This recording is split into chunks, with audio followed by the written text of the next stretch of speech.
Assalamualaikum warahmatullahi wabarakatuh. Alhamdulillahirabbil alamin. Wassalatu wassalamu ala asrofil anbiya'i wal mursalin Sayyidina wa maulana Muhammadin wa ala alihi wa sahbihi ajma'in. Salam rahayu, salam sejahtera untuk kita semuanya.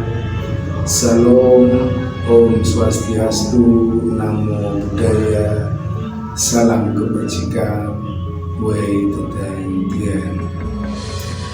Masih bersama saya Mbah Rotro dengan mengulas kembali uraian ilmiah tinggi tentang metodologi metafisika tasawuf serta ilmiah.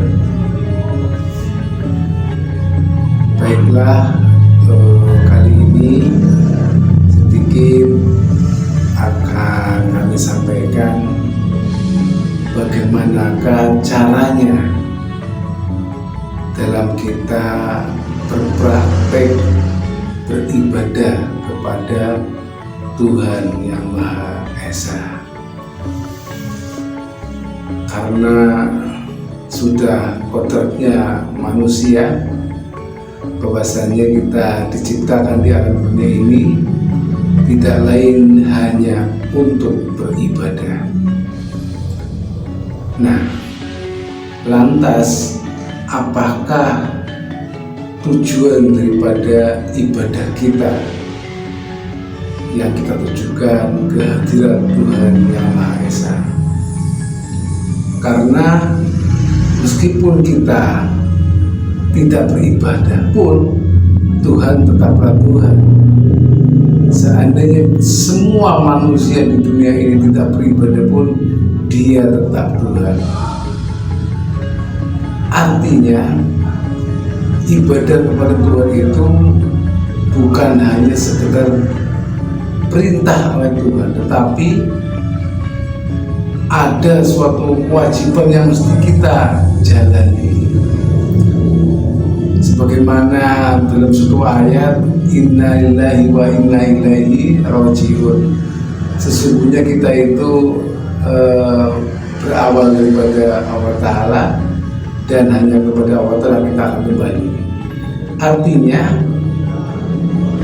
akhir daripada kehidupan kita di dunia ini adalah kembali ke hadirat Allah Subhanahu wa Ta'ala. Itulah tujuan kita beribadah. Jadi tujuan ibadah kita adalah sebenarnya agar kita bisa kembali ke hadirat Yang Maha Kuasa. Jadi bukan ibadah kita itu tujuan untuk sesuatu hal yang lainnya. Contohnya mengharap surga, kemudian sampai karena kita mengharap surga demikiannya, akhirnya kita menolak adanya neraka, menghindari adanya neraka. Padahal tujuan kita adalah hanya Allah Ta'ala. Nah, surga itu ada di baliknya Allah Ta'ala itu sendiri. Jadi jangan sampai kita tertipu tertipu bahwasanya segala ibadah kita itu tujuannya untuk surga. Bukan, tapi tujuannya adalah kembali ke hadirat Allah Ta'ala. Nah, sebagaimana kita ketahui semuanya yang sering kami sampaikan di episode sebelumnya, kita hidup di alam dunia. Alam dunia itu alam yang dibatasi oleh dimensi ruang dan waktu dan juga akal panca indera. Jadi semua yang ada dalam dunia adalah alam relatif yang dipenuhi dengan segala keterbatasan. Nah, sedangkan Tuhan kita yang kita sembah, Dia mengatakan dirinya ada di ujung akhirat tertinggi, Malik Yaumiddin, apa yang disebut dengan Ars. Kalau kami bahasakan biasanya Tuhan itu ada di ujung maha metafisika, artinya dia ada di ujung akhir tertinggi. Alam akhir adalah alam metafisika, sedangkan ujungnya adalah maha metafisika. Sedangkan alam dunia adalah alam fisika, alam yang dibatasi oleh ruang dan waktu dan juga panca indera. Jadi antara dunia dan akhir itu ada dimensi yang berbeda. Lantas bagaimanakah kita beribadah kehadiran Tuhan yang Maha Esa, yang Dia ada di ujung maha metafisika, alam akhir tinggi, dan kita di alam dunia. Jadi jangan kita simpulkan beribadah itu gampang. Orang Tuhan itu ada dekat dengan leher kita, Dia ada di sini juga.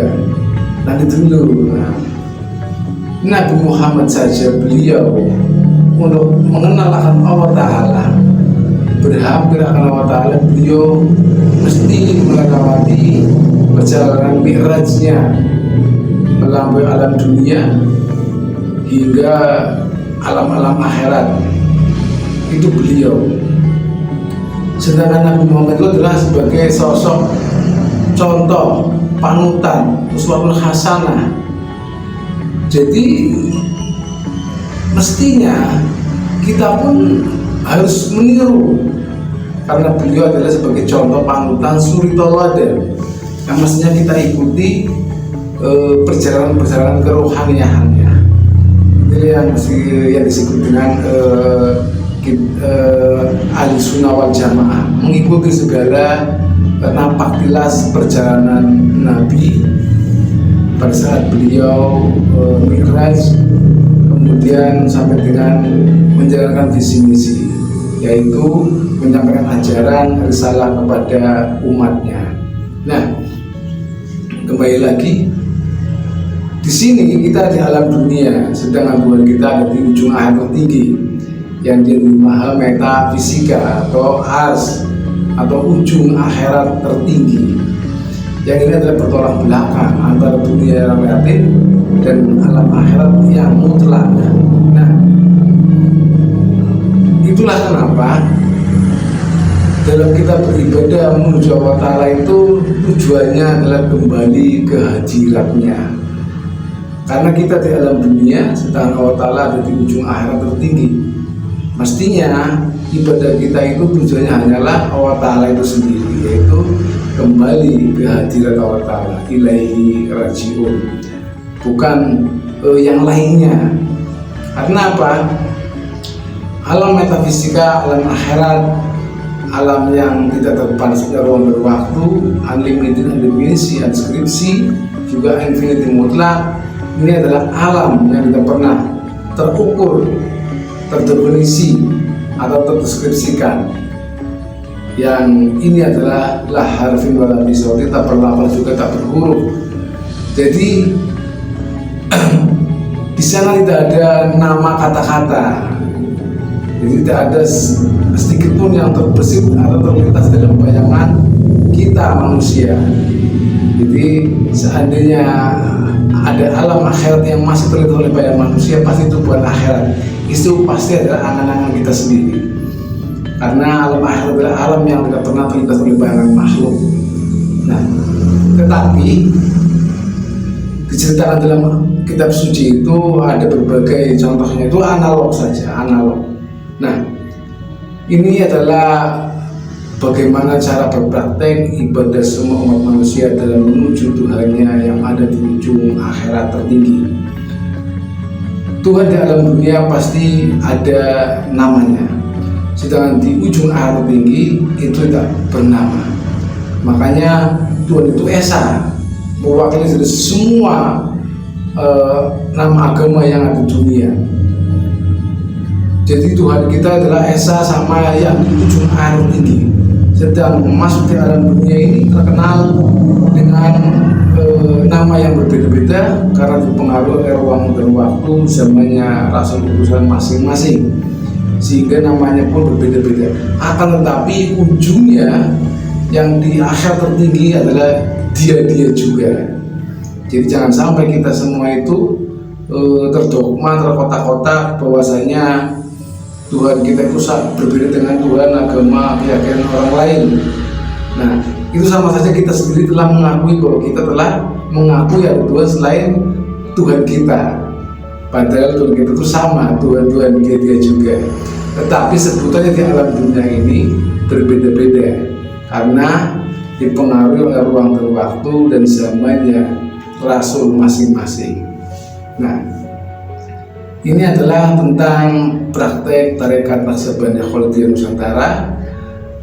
Yang ini adalah bagaimana cara beribadah menuju Allah Subhanahu wa Ta'ala atau Allah yang Maha Kuasa, yang Maha Esa, Tuhan yang Maha Esa, dari kita di alam dunia menuju alam akhirat tertinggi. Inilah yang kita butuhkan adalah ilmu tentang jalan atau caranya, yang biasa kami sebut sebagai metodologi agama, yaitu jalan serta cara yang disertai dengan rukun dan syaratnya. Di dalam kita beribadah kepada Allah itu mesti melalui jalan dan cara, karena dia ada di luar batas kemampuan manusia, maka kita mesti wajib membutuhkan jalan dan cara.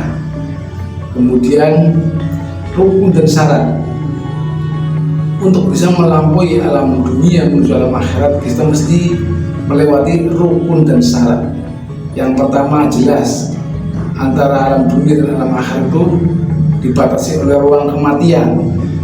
Jadi mesti kita melewati prosesi yang disebut dengan mautu qoblanta mautu atau mati sebelum mati. Kita sebut dengan mati sebelum mati hakikat. Jadi tidak mungkin kita manusia untuk bisa masuk alam akhirat tanpa melalui rukun dan syarat, melalui proses kematian terlebih dahulu. Kemudian yang kedua, dalam menuju Allah Ta'ala kita beribadah itu mesti menggandeng unsur yang turun daripada sisi Allah Ta'ala. Unsur ini yang disebut dengan nurnya, karena Allah yang menghampiri alamnya manusia itu melalui nurnya. Maka kita untuk kembali ke Allah Ta'ala mesti menggandeng dengan nurnya. Yang nur ini ada di Al-Quran As-Surah 52. Wa kadzalika auhayna ilaika ruham min amrina ma kunta tadri mal kitab wal iman walakin ja'alna nurun bihi man nasya'u min ibadina wa innaka latahdi ila siratal mustaqim.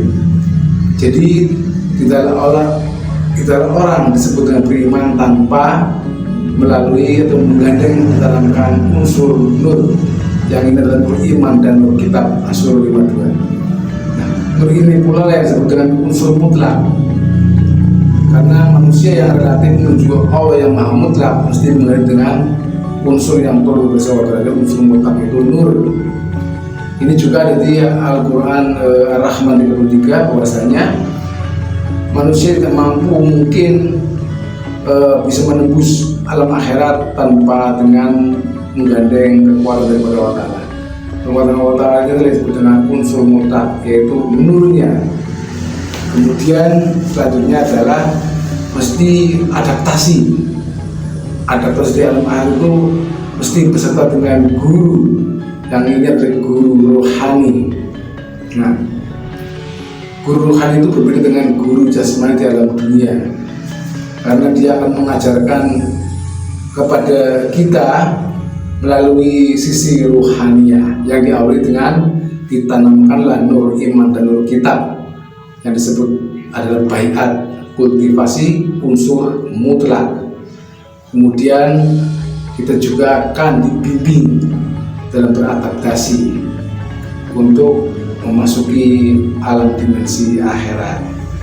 Jadi yang terutama adalah kita mesti menyelesaikan rukun dan syaratnya, kemudian kita buat jalan dan caranya. Jalan dan caranya ini mestinya sama dengan jalannya para nabi dan para rasul terdahulu. Maka kami sebut dengan metodologi yang waris dan mutlak. Artinya metodologi ini atau jalan ini adalah jalannya para nabi dan para rasul yang terdahulu. Jadi menuju Tuhan itu jalannya hanya satu, yaitu apa? Jalannya para nabi dan para rasul. Jadi tidak berlaku bahwa menuju Allah itu jalannya itu banyak, tidak. Yang penting adalah jalan itu adalah jalannya para nabi dan para rasul. Yang ini mesti melalui, yang pertama mesti melalui baiat penanaman nur iman dan nur kitab, atau yang kami sebut kultivasi unsur mutlak, yang di ajaran agama Nasrani disebut dengan baptis, di Hindu Buddha disebut dengan inisiasi. Ini adalah kultivasi unsur mutlak atau membangunkan sisi ruhaniah. Kemudian wajib adaptasi di alam akhirat diawali dengan mautu qoblata mautu, mati sejroning urip, atau mati hakikat. Kemudian selalu dalam bimbingan guru rohani. Nah, guru rohani inilah yang mesti dicari oleh semua umat manusia. Guru rohani inilah yang akan menunjukkan jalannya, caranya, adaptasinya, kendaraannya dalam kita beribadah atau belajar mengenal Allah Ta'ala. Nah, guru rohani inilah yang di zaman kita ini itu disebut dengan walia mursida, yang menempati sosok zahir manusia di dunia dengan disebut dengan al-ulama warasatul anbiya. Jadi di zaman ini tidak lagi dengan memakai sebutan rasul, tetapi dengan sebutan walia mursida, atau di dunia ini disebut dengan al-ulama warasatul anbiya. Walaupun namanya berbeda, tetapi fungsi dan kedudukannya sama persis dengan kedudukannya fungsi para nabi dan para rasul sebelumnya. Jadi kita itu di zaman ini kita mesti punya seorang pemimpin yang dikuasakan oleh Allah Ta'ala untuk menunjukkan jalannya, caranya, adaptasinya, serta kendaraannya dalam kita beribadah atau mengenal akan Allah Ta'ala. Jadi ini adalah gambaran tentang bagaimana cara praktek beribadah menuju Allah Ta'ala. Tentang pengetahuannya adalah pengetahuan yang turun dari Allah Ta'ala. Jadi berbeda dengan pengetahuan yang kita hasilkan dari literasi, membaca, pengetahuan, sekolah, dan sebagainya. Ini adalah pengetahuan yang turun dari Allah Ta'ala, dihasilkan dari empiris perjalanan ruhani kita dalam beribadah menuju Allah Ta'ala. Jadi pengetahuan ini dihasilkan daripada kita membuktikan empiris terlebih dahulu, baru adalah adanya teori. Jadi bukan berarti kita menghafal teori terus menerus, tapi kalau di sini adalah teori itu ada setelah melewati pembuktian perjalanan rohani secara empiris. Nah, demikian yang kami sampaikan pada kali ini. Mudah-mudahan kita semua bisa cepat menemukan dengan jalan menuju Allah Ta'ala dalam berpraktek beribadah kepada Allah Ta'ala. Ini adalah tentang praktek tarekat Naqsabandiyah Khalidiyah Nusantara yang tadi kami sampaikan di awal tadi, bahwasanya praktek ini adalah untuk seluruh umat manusia, seluruh keyakinan, seluruh agama. Jadi silakan semua agama, keyakinan apapun bisa mempelajari bagaimanakah cara beribadah menuju Tuhan yang Maha Esa melalui metodologi agama yang waris dan mutlak, yang tentunya disertai dengan rukun dan syaratnya. Salam kerukunan antar umat beragama, salam kebangkitan agama tauhid, salam kebangkitan eksakta ilmiah, salam taklim ma'rifat. Ilahi anta maksudi wa ridhoka matlubi. Wassalamualaikum warahmatullahi wabarakatuh.